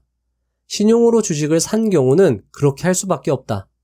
급락하면 계속해서 주가가 떨어지는 사태가 생길 수 있기 때문이다. 그런데 며칠 후 아이젠하워의 건강 상태가 나아졌다. 그가 재선에 출마하리라는 기대가 높아지면서 증권시장은 다시 안정을 되찾았고 주가는 오르기 시작했다. 오르기 시작하더니 마침내 그 일이 터지기 전보다 더 높은 상태가 되었고 그 다음에 주가는 천정부지로 올랐다. 어떤 것은 10배나 올랐다. 하지만 내게 너무 늦은 후였다. 29. 경험 2. 신용으로 증권을 샀을 때 좋은 경험을 한 적이 있는가? 이 주제에 대해 교훈적인 짧은 이야기를 하나 하겠다. 이 이야기는 2차 세계대전이 끝나고 독일 채권으로 큰 돈을 번 이야기이다. 나는 전쟁이 끝난 후 독일 채권에 모든 돈을 다 털어넣었다. 그리고 대출도 한도에까지 받았다. 그 투자는 독일의 미래를 보고 한 것이었고 아데나워의 개인적 이미지와도 연관되어 있었다. 그는 무슨 일이 있어도 그 조약을 연방의회에서 통과시키려고 했다. 나는 그의 노력을 느낄 수 있었다. 이 투자에서는 아데나워 개인이 가장 큰 역할을 했다. 그래서 어느 정도 위험도 있었다. 그렇게 민감하고 완전히 정치적인 경우 아데나워의 신상에 무슨 일이 생기거나 건강이 나빠졌다는 뜻밖의 뉴스가 나온다면 최악의 상황이 되는 것이다. 나는 당시 얼마 동안 미국에 가 있어야 했는데 빚으로 산 이 독일 채권 때문에 마음이 편치 않았다. 어느 날 갑자기 아데나워에 대한 나쁜 뉴스가 나오면 내 채권은 어떻게 될까? 아마도 완전히 폭락할 것이다. 그럴 경우 나는 무엇보다도 빚 때문에 즉시 모든 채권을 팔아야 할 것이다. 나는 은행에 나쁜 뉴스가 나올 경우 내 독일 채권을 모두 팔아달라고 부탁하려고 했다. 하지만 어느 은행도 이 의뢰를 받아들이지 않았다. 그래도 나는 팔고 싶지는 않았다. 그래서 두려움에 떨면서 은행에게 나쁜 소식이 터지면 최소한 시간을 가리지 말고 전화해달라고 부탁하고 미국으로 떠났다. 다행히도 내가 미국에 있는 동안 나쁜 일이 일어나지 않았다. 나는 두려움을 떨치지 못했지만 끝까지 상승 움직임에 참여해 결국 이익을 볼 수 있었다. 하지만 그때의 두려움을 나는 피할 수가 없었다. 어느 정도 확신은 있었지만 그 위험한 빚 덕분에 나는 오랫동안 두려움에 떨어야 했다. 30. 그 투자의 결과는 어떠했는가? 아주 좋았다. 하지만 아데나워의 건강이 아니라도 다른 나쁜 소식이 있었다면 실패할 수도 있었다. 그랬다면 내 계좌도 치명적인 타격을 입었을 것이다. 30일 신용으로 주식을 사지 않았다면 어떻게 했겠는가? 몇 년 후 다른 뜻밖의 사건이 일어났을 때 어떻게 했는지 이야기해주겠다. 때는 1962년. 나는 또 모은 돈을 털어서 파리증권 거래소에서 프랑스 주식을 샀다. 하지만 이번에는 빚이라곤 전혀 없이 모두 내 돈으로 산 것이었다. 당시 프랑스는 알제리에서 전쟁을 치르고 있었다. 저녁이 되자 파리는 완전히 혼돈의 팁사였다. 나는 내 신경을 건드리지 않고 차분히 있고 싶었으며 또 내 주식이 곤두박질 치는 것을 보고 싶지도 않았다. 주식시장에 가는 대신 나는 쉐루이라는 단골 식당에 갔다. 나는 시장에 대해 생각하지 않고 메뉴판을 열심히 들여다보았다. 누군가 지금 주식시장은 그야말로 피바다라고 알려주었다. 그래? 나는 이렇게 대답하고 아무렇지도 않게 점심 식사를 즐겼다. 내게 이번 사태는 시간이 지나면 곧 잊혀지는 그날의 뉴스에 불과했다. 그때 시장에 갔다라면 틀림없이 주식을 팔았을 것이다. 그런 날에 객장이 가지 않았던 것은 내가 빚이 한 푼도 없었기 때문에 가능했다. 증권시장이 잔인한 시간을 보내고 있을 때 나는 훌륭한 식당에서 즐거운 시간을 보냈던 것이다. 증권시장이 문을 닫고 1시간 후 나는 장 막판에 시장이 다시 돌아서서 폭락한 주가의 반이 회복되었다는 소식을 들었다. 뉴스에서 알제리 전쟁의 낙관적인 뉴스가 나왔다. 그 이후 이전에 있었던 두려움은 주식시장에서 사라졌다. 나는 빚이 없었기 때문에 그 상황에서 침착하게 대응할 수 있었다. 빚이 있었더라면 내 모든 논리도 소용없었을 것이다. 두려움 때문에 내 머리가 다르게 반응했을 것이기 때문이다. 상황을 침착하게 생각해보는 대신 내 원칙을 위배하면서까지 상황에 휩쓸렸을 것이고 막대한 손실을 봤을 것이다. 따라서 내 결론은 이렇다. 빚이 많은 회사의 주식을 조금이라도 전부 내 돈으로 사는 것이 이름이 있는 회사의 주식을 남의 돈으로 대량으로 사는 것보다 훨씬 낫다. 작지만 내 돈으로 산 주식을 갖고 있으면 주가가 본격적으로 올라갈 때까지 기다릴 수 있다. 하지만 남의 돈으로 대량의 주식을 샀다면 이익이 조금만 나도 팔게 된다. 한 번은 내 동료 한 명과 내가 똑같은 생각을 하고 똑같은 증권을 샀다. 나는 모두 내 돈으로 샀고 그는 신용으로 샀다. 나는 2년간 그 증권을 보유해 200%의 수익을 냈다. 그러나 내 동료는 조금만 이익이 나도 빨리 팔아치웠다. 빚을 지고 있었기 때문에 조심스러울 수밖에 없었던 것이다. 32. 하지만 위험을 감수하지 않고는 증권시장에서 돈을 벌 수 없지 않은가? 맞는 말이다. 하지만 증권시장의 추세를 보고 투자한다면 인류 기업의 주식을 신용으로 사는 것보다 경제가 좋지 않아서 그리고 금리가 높아서 위기에 빠진 기업의 주식을 사는 것이 좋다. 하지만 반드시 100% 자기 돈으로 사야 한다. 두 번째는 옵션에 투자하는 것이다. 하지만 이때 항상 옵션에 놓는 돈 전체를 날릴 수 있다는 것을 생각해야 된다. 자, 그래서 앞에서도 이런 옵션, 위기에 빠진 기업의 주식을 사는 것은 전체 자산의 일부로 하는 게 좋다고 코스톨라이는 언급했죠. 안전한 주식과 위험한 주식을 섞어 사는 것입니다. 33. 성공적인 투자를 위해서는 하루 종일이 필요한가? 아니다. 스포츠, 자동차 운전, 카드놀이 외에도 결정에 앞서 찬반을 따져보고 생각하는 시간을 꼭 가져야 한다. 낚시는 투자자에게 좋은 취미이며 긴장을 푸는 방법이다. 낚싯대를 들이우고 조용히 앉아서 중요한 문제에 대해 생각할 수 있기 때문이다. 34. 적은 돈으로 큰 이익을 볼 수 있는가? 아니면 첫 100만 달러를 만들기가 가장 어렵다는 이야기는 맞는가? 적은 돈으로 큰 이익을 볼 수 있다. 완전히 버려졌다가 몇 달 전부터 소생하는 주식을 사는 것이다. 이것을 턴어라운드 주식이라고 한다. 또 추세를 정확히 알고 타이밍을 맞추면 옵션으로도 큰 돈을 벌 수 있다. 이것도 가능하지만 나는 턴어라운드 주식 쪽을 선호한다. 물론 첫 100만 달러를 만들기가 가장 어렵다. 이는 증권 거래뿐만 아니라 다른 직업에서도 그렇다. 하지만 강조해야 할 것이 하나 있다. 많은 젊은 투자자들이 그러는 것처럼 주식 투자로 생계를 유지할 수 있을 것이라고는 생각하지 말라. 자, 여러분들 여기서 행간을 읽어보면 직장인이 하기 딱 좋은 투자가 바로 주식 투자라는 거죠. 생계는 직장으로 꾸리고 주식 투자로는 큰 돈을 만드는 것입니다. 하지만 큰 돈을 만드는 것으로 생계를 유지할 수 없는 것은 계속 설명을 들어보면 알 수 있을 것입니다. 35. 훌륭한 투자자라면 1년에 얼마를 벌 수 있는가? 번다고 말할 수는 없다. 왜냐하면 주식 투자를 통해 들어오는 돈은 일을 하고 번 것이 아니기 때문이다. 주식 투자로는 1년에 얼마 소득이 있다고 말할 수 없다. 나는 주식 투자자를 1년에 얼마 번다는 것으로 절대 성공을 잴 수 없다고 생각한다. 첫째, 주가 차익으로 번 돈을 소득이라고 말할 수는 없다. 그것은 이익이지 소득은 아니다. 주식 투자를 통해 이익을 얻을 수 있고 때로는 큰 이익을 얻어 부자가 될 수 있다. 하지만 또 손실을 입을 수도 있고 큰 손실을 입고 파산할 수도 있다. 어느 경우에든 한 달에 얼마, 1년에 얼마 이익을 봤다고 계산할 수는 없다. 예를 들어 어떤 투자자가 몇 년간 아무 성과 없이 손실을 보다가 단 6개월 동안 지난 수년간 입은 손실보다 더 많은 이익을 볼 수도 있다. 요컨대 증권 거래에서의 성공을 1년에 얼마의 이익, 1년에 몇 %의 이익으로 잴 수는 없다. 즉, 주식 투자로 언제든지 돈을 잃을 수 있음을 인지하여야 하며 이런 인지를 통해 건강한 투자를 할 수 있다는 것입니다. 그리고 건강한 투자를 통해 진정한 부를 이룰 수 있는 것이죠. 36. 모든 이론은 회색이다. 이 말이 주식 투자에도 맞는 말인가? 절대적으로 맞는 말이다. 주식 투자에 학문적 이론이나 시스템이란 것은 없다. 주식시장에서는 단지 예감할 뿐 아무것도 명확히 볼 수 없다. 나는 경험 많은 전문가라는 사람들이 이런 말을 하는 것을 종종 듣는다. 요즘 증시는 정말 불투명해. 나는 웃는다. 주식시장이 언제는 투명했던가?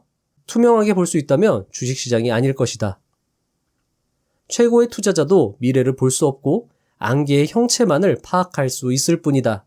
내일이나 모레가 어떨지 예측할 수 없다. 37. 돈이 투자자의 행동을 결정하는 모든 것인가? 내 경우에는 확실히 돈이 제1요소는 아니다. 투자는 일종의 지적인 스포츠이다. 따라서 단순히 돈을 벌어서 기쁘기보다는 자기 생각이 옳았다는 것이 입증됐다는 것에 더 큰 기쁨을 느낀다. 투자는 카지노, 룰렛, 게임, 경마 등과 마찬가지로 신경전이며 여기서 제1요소는 돈이 아니라 승리이다. 정말 멋진 말이죠. 우리도 돈에 취하는 것이 아니라 오히려 승리에 취하는 게 훨씬 더 좋은 결과를 낳을 수 있을 것이라 생각이 듭니다. 38. 대규모 투자자는 우리에게 위험한 존재인가? 여기에는 어떤 규칙도 없다. 대규모 투자자는 증권거래소를 통해 기업의 인수, 합병, 분리를 진행한다. 어떤 집단이 주식을 사들여 어느 기업의 경영권을 차지하려고 계획한다. 그리고 거래소에서 주식을 산다.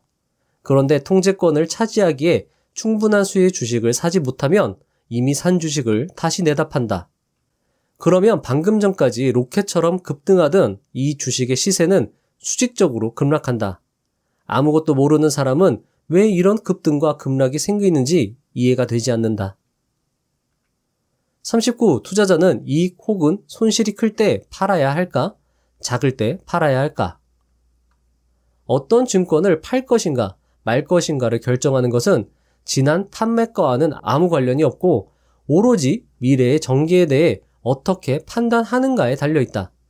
투자자는 절대적으로 냉정한 판단을 내려야 한다. 손실을 입었다 하더라도 자신의 판단이 팔라고 하면 팔아야 한다. 손실을 입은 투자자 대부분이 손실을 입었다는 사실에 직면하기가 싫어서 주식을 팔지 못한다. 주식을 팔지 않는 한 손실의 고통을 느끼지 않아도 되기 때문이다. 이런 심리적 반응은 완전히 틀린 것이다. 냉정한 판단을 하지 못하게 만들기 때문이다. 이익을 봤을 때도 마찬가지로 독립적인 결정을 내려야 한다. 자, 여러분들, 여기서 얻는 교훈이 뭘까요? 만약에 본인 스스로 이런 심리적 압박감으로 어떤 행동을 하게 된다고 하면 이거는 잘못된 것이구나. 내가 지금 감정적으로 휘둘리고 있구나 라고 빨리 알아차리고 냉정하게 판단을 해보고 독립적 결정을 하면 되는 것이죠. 40. 시세를 언제나 관심 있게 봐야 하나? 나는 언제나 정확한 주가는 모른다. 내가 산 주식의 가격도 모른다. 나는 하루하루의 변동에는 신경 쓰지 않기 때문이다. 나는 단지 종합지수가 얼마인지 체크하는 등 분위기가 어떤지 살핀다. 나는 이미 내 의견을 정립했고 내 인내를 가지고 내가 옳았음이 드러날 때까지 기다린다. 때로는 맞고 때로는 틀릴 수도 있다.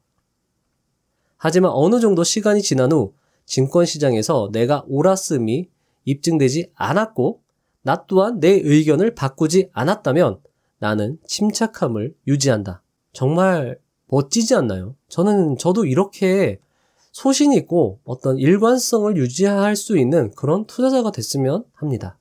어떻게 보면 이게 어떤 외면받는 거잖아요. 자존심도 상할 수 있고 인정받지 않아서 억울할 수도 있고 하지만 내 의견이 바뀌지 않는다면 나는 침착함을 유지한다는 것이죠.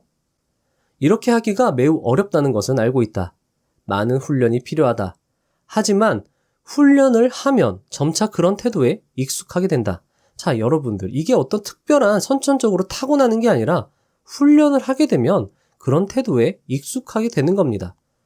지금까지 말씀드린 것들이 하기가 어렵다고는 하지만 연습하고 훈련하고 공부하면 익숙해지는 거예요. 누구나 할 수 있는 겁니다. 여러분들도 충분히 할 수 있습니다. 40일 성공적인 투자를 한 후에는 어떻게 행동해야 할까? 투자로 번 돈이 아주 큰 금액이라도 투자자는 항상 겸손해야 하며 스스로 잘했다고 생각해서는 안 된다. 왜냐하면 주식시장에서는 바보들도 종종 성공을 하기 때문이다. 많은 바보들이 시세를 만들어가는 상황에서는 더더욱 그렇다.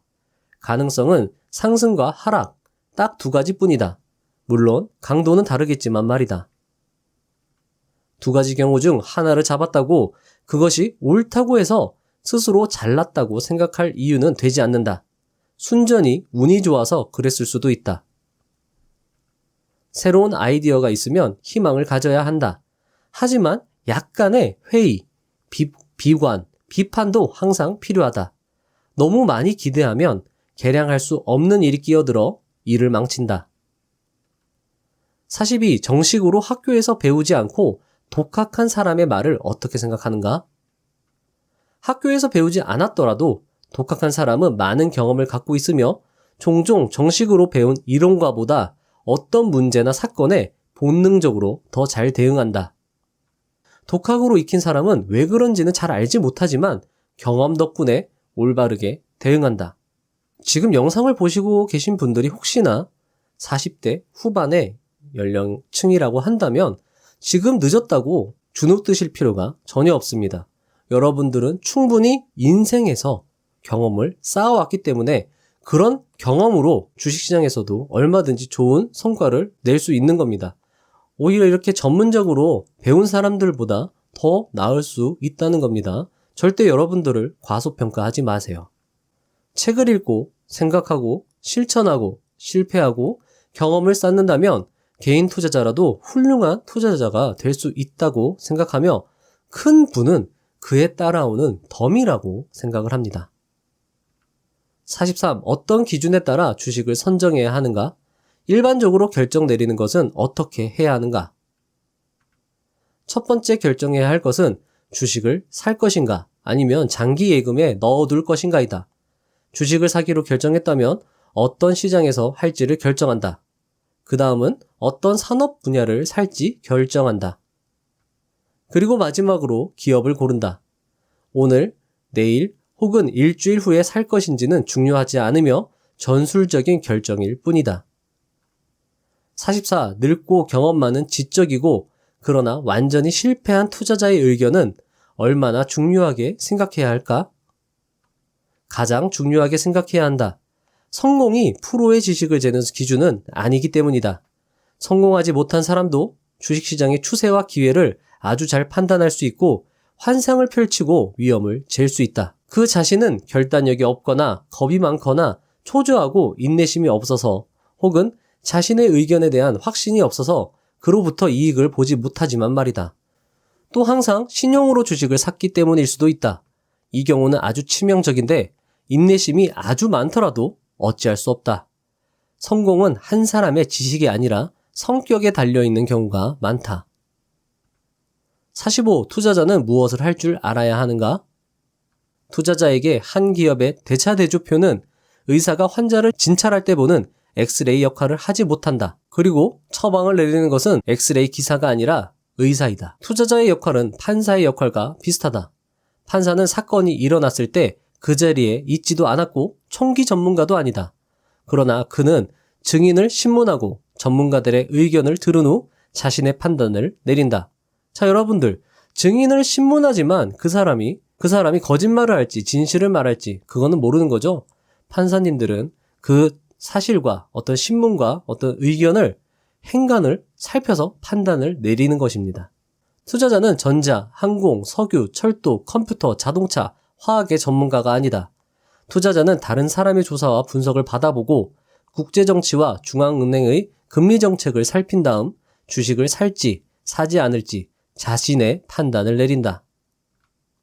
투자자는 취사 선택하는 정신을 가지고 있어야 한다. 투자자는 팔방미인이다. 사람은 모든 것을 읽을 수는 없다. 하지만 무엇이 어디에 있는지는 알아야 한다는 말이 있는데 이는 바로 투자자에게 해당하는 말이다. 모든 것을 조금씩 아는 사람이 증시를 더 잘 이해한다. 조금씩 배우고 보고 듣고 경험한 모든 것이 투자에 도움이 된다. 가장 중요한 것은 삶을 스스로 연구하는 것이다. 코스톨라니 님도 이 가장 중요한 것은 삶을 스스로 연구한다는 것인데요. 제가 항상 말씀드리는 답은 자신에게 있다. 이 말과 일맥상통하는 겁니다. 여러분들 꼭 명심하세요. 답은 여러분들 자신에게 있습니다. 많이 여행하고 세계와 그 지역의 사람들을 만나라. 경제 전문가, 은행가, 자본가, 중개사, 정치가 같은 종족을 볼 때는 회의적인 눈을 가져라.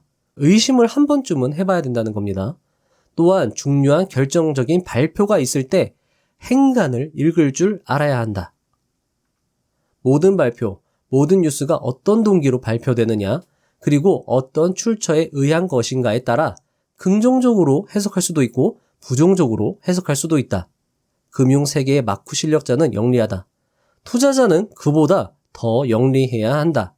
자, 여러분들, 이게 어려울 것 같죠? 아니요. 저는 이거 그렇게 어렵다고 생각하지 않습니다.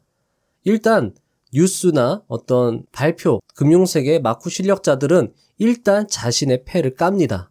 자, 그 패를 보고 우리는 판단을 한 번 더 할 수 있는 거죠. 그렇기 때문에 우리는 어떻게 보면 유리한 입장이라고 생각해 볼 수도 있겠죠. 일단 패를 받아보잖아요. 하지만 그 패가 뻥카인지 찐카인지 그거는 우리가 판단해야 할 상황이고 그것을 잘 맞췄다면 좋은 결과를, 좋은 성과를, 그리고 큰 부를 이룰 수 있다는 것입니다. 46. 비법에 관해 어떻게 생각하는가? 비법에 대한 내 생각은 아주 부정적이다. 가까이 하지 말라. 비법이라고 하는 것의 90%가 광고나 심지어 조작이다. 어떤 금융그룹, 기관 혹은 신디게이트가 대중이 특정 주식을 사게 하기 위해 언론과 입소문을 통해 분위기를 띄운다. 그리고 시세를 점점 올린다. 대중은 미끼를 물고 산다. 매수로 인해 시세는 더 올라간다. 그러면 점점 더 많은 매수자가 나선다. 앞서 말했듯이 계속 오르는 주식을 대중에게 파는 것보다 더 쉬운 일은 없다. 47. 대규모 유명 기업이 적극적으로 추천하는 종목을 사야 할까? 아니다. 최대한 조심을 하라. 금융기관이 주식을 팔고 싶으면 은행이나 증권회사를 통해 잘 아는 언론이나 증권 소식지의 추천 종목에 오르도록 하는 것이다. 이는 일종의 프로모션이다. 48. 대규모 기관의 머니 매니저가 행하는 주식 매매 행위를 어느 정도 중요하게 여겨야 할까? 전혀 중요하게 여길 필요가 없다. 이들은 대규모 물량으로 거래하기 때문에 주가에 영향을 미칠 수는 있으나 단기적으로 그럴 뿐이다.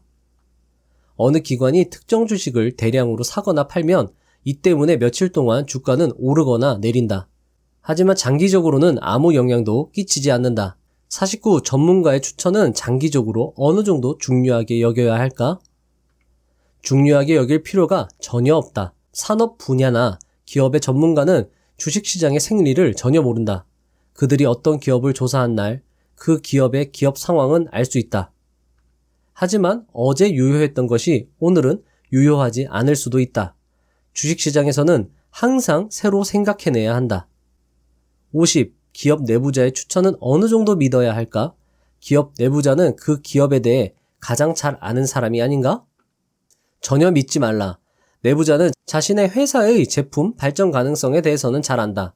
하지만 자본시장 전체와 자본시장의 전개는 이와는 아무 상관이 없다. 그리고 내부자 정보 또한 항상 맞는 것이 아니다. 내 경험에 따르면 회사 내부자가 추천하는 것과 거의 반대로 해야 한다. 내부자는 종종 대중을 혼란시키기 위해 일부러 틀린 정보를 흘린다. 내부자는 회사의 지분을 더 갖기 위해 주식을 사고 싶을 때 주가가 떨어지도록 나쁜 소식을 흘린다. 혹은 지분을 줄이기 위해 주식을 팔고 싶을 때는 주가가 올라가도록 일부러 좋은 소식을 흘린다. 내가 내부자 정보와 관련해 겪은 수십 번의 경험 모두 손실로 직결되었다. 예외는 아주 적었다. 51. 경제 전문가와 경제학자들이 이후의 발전에 대해 말하는 말은 얼마나 믿어야 할까? 역시 크게 믿을 필요가 없다. 최고의 경제학자도 주식시장의 추세를 정확히 분석하지 못한다. 주식시장과 경제는 이미 말했듯이 나란히 가지 않는다. 경제학 교수들이 주식시장에 대해 하는 분석이 맞다면 그들은 모두 부자여야 한다. 하지만 그렇지 않다.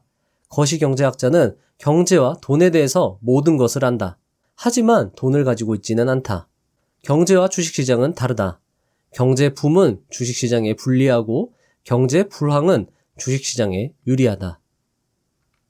52. 항상 그런가? 항상은 아니지만 대부분은 그렇다. 경제와 주식시장은 결국 연관이 있지만 나란히 가는 것이 아니라 시간차를 두고 진행된다. 대부분 주식시장의 추세는 앞으로 다가올 경제 발전에 앞선다. 하지만 경제 호황 이후 붐이 가라앉고 유동성이 많을 때 주식시장이 호황을 맞을 수 있다. 돈이 풍부할 뿐만 아니라 이익이 많이 날 것이라는 기대감이 높으면 높을수록 그렇다. 53. 매년 하는 사업보고서, 주주총회, 언론 발표 등이 한 기업의 발전을 가늠하는 정보로 충분한가? 아니다. 행간을 읽을 줄 알아야 한다. 그리고 모든 발표나 뉴스 후에 무슨 일이 진짜 숨어 있는지, 보도가 틀리지 않았는지, 혹은 최소한 믿을 만한지 생각해야 한다. 뉴스나 발표는 아주 비판적으로, 심지어 회의적으로 분석해야 한다. 언제 어디서 갑자기 위험한 경쟁자가 나타날지 알 수 없다. 54. 대차대조표, 배당금 등에 대해 자세한 사항을 알아야 하는가? 세세한 것을 너무 많이 알면 전체에 대한 조망을 잃어버린다. 나무 앞에 서면 숲이 보이지 않는 듯이 말이다. 투자자는 적게 알되 모든 것을 이해할 수 있어야 한다. 이 말이 정말 좋은 말이죠? 많이 할 필요 없습니다, 여러분들. 하지만 모든 것을 이해할 수는 있어야 합니다. 증권시장에서 필요한 지식은 모든 세세한 것을 모두 잊어버리고 남는 그것이다.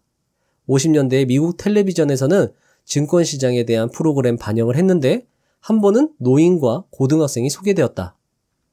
이들은 신문, 책, 통계 등 모든 인쇄 매체에 쓰여져 있는 것들을 전부 다 알고 있었다. 하지만 이들 중 누구도 증권시장에서 아주 작은 성공도 일궈내지 못했다. 55. 전문가 분석은 내부자 정보의 경우와 비슷하다는 말인가? 어느 정도는 그렇다. 아무 가치가 없다. 엔지니어, 발명가, 기술자, 과학자, 재정 전문가, 심지어 기업 경영자도 주식 시세가 어떨지 진단하는 사람으로는 적당하지 않다. 이들은 시세가 너무 높은지 낮은지 판단할 수 없다. 이들은 너무 많이 안다. 너무 많이 알면 상상력에 제동이 걸리기 때문에 증권시장에서는 오히려 해롭다. 56. 투자자에게 가장 위험한 것은 무엇인가? 반만 옳은 정보가 가장 위험하다. 반만 옳은 정보는 100% 틀린 정보보다 더 위험하다. 반의 진실은 완전한 거짓말이기 때문이다. 틀린 정보를 접하면 투자자는 비판적으로 생각한다.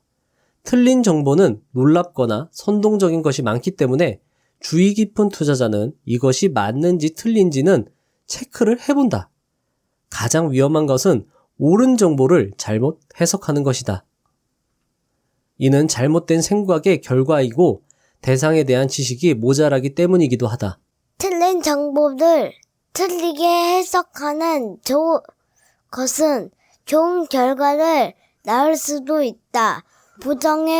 부정은 긍정이기 때문이다. 자, 57. 큰 돈을 갑자기 가지게 되면 무슨 일이지?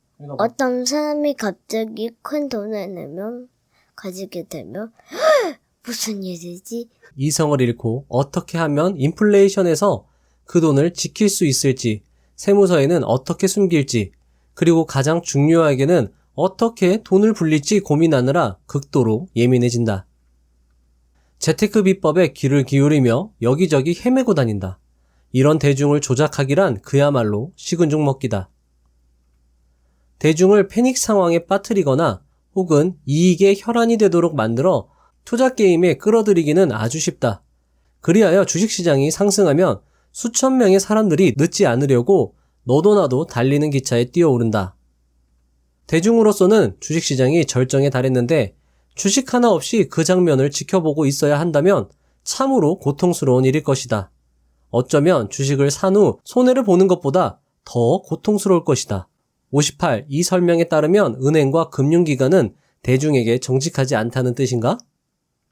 아니다. 정직하지 않은 것은 절대로 아니다. 하지만 종종 책임감 없이 행동하기는 한다. 은행과 금융기관의 직원들은 모르고 하는 것이며 경험이 없기도 하다. 또 약간은 자신의 이해관계에 따라 행동한다. 은행과 금융기관도 이윤 창출 기업이다. 그렇다고 해서 대중을 기만한다고 할 수는 없다. 식당 주인이 어떤 음식을 그날 안으로 없애버리고 싶어서 특별히 그 음식을 추천한다고 가정하자. 그렇다고 그가 정직하지 않다고 말할 수는 없다. 한 가지 확실한 것은 광고나 시세 상승으로 인해 주식이 점점 인기를 얻게 되면 전체 경제를 위해서도 좋다는 점이다. 59. 하지만 시세가 떨어져서 대중이 돈을 잃게 되면 경제에 나쁘지 않은가? 어느 정도까지는 그렇다. 주식의 역사를 보면 주식붐이 온 후에는 항상 폭락이 따라왔다. 주식이 폭락하면 수천 명의 사람들이 돈을 잃게 되지만 이미 이 돈의 많은 부분은 기업에게 흘러들어갔다. 붐 시기에는 수많은 새로운 기업이 생기고 폭락 후에는 수많은 기업이 다시 사라진다.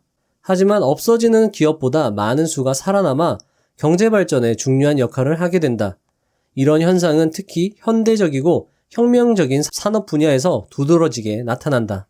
60. 불경기 때 주식을 사야 할까? 그렇다. 불경기 때 정부는 경제를 활성화시키고 금리를 낮추고 통화량을 늘린다. 그러면 첫 번째로 이득을 보는 것이 주식시장이다. 경제보다 더 빨리 말이다. 돈은 주식시장을 돌아가게 하는 산소이기 때문이다. 61. 왜 경제학자들을 그토록 비판하는가? 당신은 아무것도 잊지 않고 아무것도 배우지 않았군요. 나는 오늘날의 경제 전문가들에게 똑같은 말을 하고 싶다. 그들은 낡은 이론을 잊지 않고 오늘날의 세계에 대해 더 배우지도 않았다. 때문에 그들은 실패한다. 하지만 그들은 증시 진단은 말할 것도 없고 경제 진단에는 전혀 적합하지 않다. 미국 언론에 따르면 이미 2년 전에 대기업들이 다수의 경제학자들을 해고했다. 완전히 틀린 진단을 해서 기업에 막대한 손해를 끼쳤기 때문이다.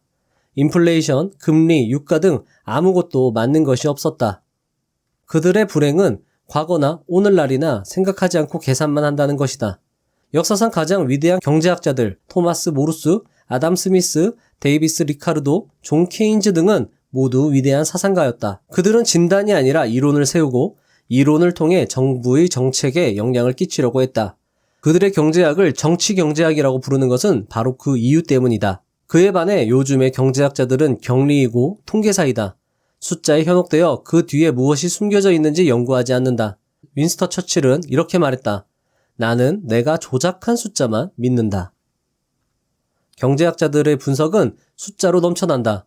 콤마 뒤에 소수도 빼놓지 않는다. 하지만 경제와 금융의 가장 중요한 요소는 단 한 가지, 심리라는 사실을 잊어버리고 있다. 심리, 즉 신뢰하는가 아닌가, 이것이 결정적이다. 신뢰가 없으면 모든 것이 실패로 돌아가고 신뢰가 있으면 모든 문제를 풀 수 있다. 62. 대차대조표, 정상회담, 복잡한 협정, 채무의 상환 등은 눈가림이라는 것인가? 뭐라고 부르든 상관없다. 하지만 당대 최고의 프랑스인이었던 미셸 드 몽테뉴는 그 자신이 도덕주의자이지만 이렇게 썼다. 전체의 복지는 거짓말과 배신을 요구한다. 약간 회의적이지만 나도 이렇게 말하고 싶다. 자본주의 시스템 전체는 하나의 환상, 속임수이다. 하지만 아주 잘 만들어진 환상이다. 오랫동안 존재할 것이다. 맺은 말. 이제 생각은 여러분의 목. 나는 여러분들에게 내가 알고 있는 원칙을 전해주었다.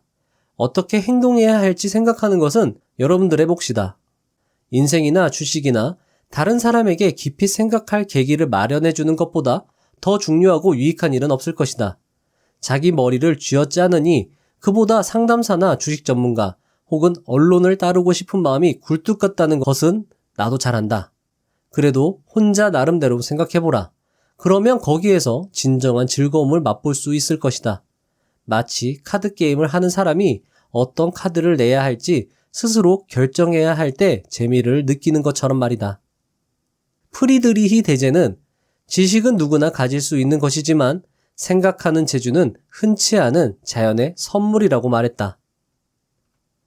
일반적인 견해를 무시하고 투자를 해서 자신의 행동이 옳았음을 인정받을 때보다 더 짜릿한 순간은 없다. 주식 투자는 눈속임 카드를 가지고 위험한 상대와 함께하는 카드게임, 규칙을 잘 알아야 하는 어려운 카드게임과도 같다. 증시는 예기치 않은 일과 판단 불가능한 일로 가득 찬 세계이므로 수학적인 조작과는 거리가 멀다. 또 모든 일이 순조롭게 이루어지더라도 그 성과는 직접적으로 나타나지 않는다. 주식에서는 2 곱하기 2는 4가 아니라 5-1이다. 이것은 40년 전에 내가 고안해낸 방정식이다. 말하자면 결과는 항상 자신이 기대했던 것과 다르게 나타나고 나중에야 비로소 예상했던 대로 간다. 결국에는 논리가 승리를 거두기 마련이기에 -1의 결과를 기다릴 수 있는 인내가 있어야 한다. 하지만 이는 대단히 힘든 일이다. 투자자 가운데 10%만이 그 치명적인 -1을 극복할 수 있다. 투자자는 대부분 인내심, 돈, 혹은 확신이 부족하다. 그렇기 때문에 나는 주식을 해서 생기는 돈은 고통의 돈이라고 늘 되풀이해 말한다. 먼저 고통을 겪고 나야 돈이 생기는 것이다. 자, 여러분들, 오늘 너무 수고하셨습니다. 사실 마지막 책 내용이 정말 저는 이 앞에 두 권을 종합하는 책인 것 같아서 너무 좋았고, 제가 정리한 것에서도 많이 쳐냈음에도 불구하고 시간이 상당히 오래 걸렸습니다. 그만큼 책 내용이 좋다는 것이고, 그렇기 때문에 책을 꼭 읽어보세요. 특히 앙드레 코스톨라니 총서 1, 2, 3권은 꼭 사서 보시길 추천드립니다. 그리고 여러분들이 이 세 권을 탐독하신다면, 그리고 계속 반복해서 읽어보신다면 분명히 주식시장에 감을 잡을 수 있을 것이라 확신합니다. 그리고 그것을 투자에 반영해서 좋은 결과를 만들어내시길 바라겠고, 저 역시도 계속 노력해 나갈 것입니다. 감사합니다. 부자가 되는 지름길로 저와 함께 달려가시죠.